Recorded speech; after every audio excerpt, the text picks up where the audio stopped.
In JavaScript, functions are powerful tools that allow you to encapsulate a block of code, give it a name, and reuse it wherever needed. To declare a function, use the function keyword followed by the function name.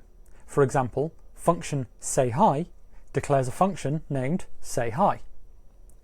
The code within the curly braces defines what the function does. In this case, it will print the string hi to the console. We can reuse this block of code again and again further down in our code. Functions can take parameters, which act as placeholders for values that you'll pass into the function. For instance, function sayHiName takes a parameter name. When you later call this function with a specific value, like Thomas, Thomas becomes the argument for the name parameter.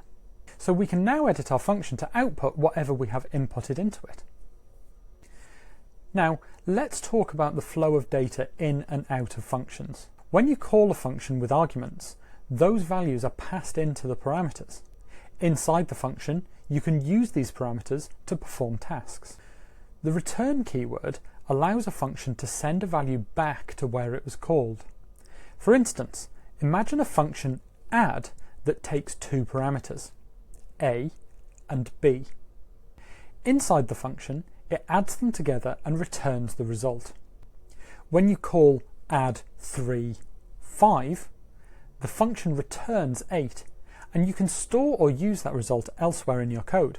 Functions not only allow you to modularize your code, but also enable you to create reusable and efficient solutions.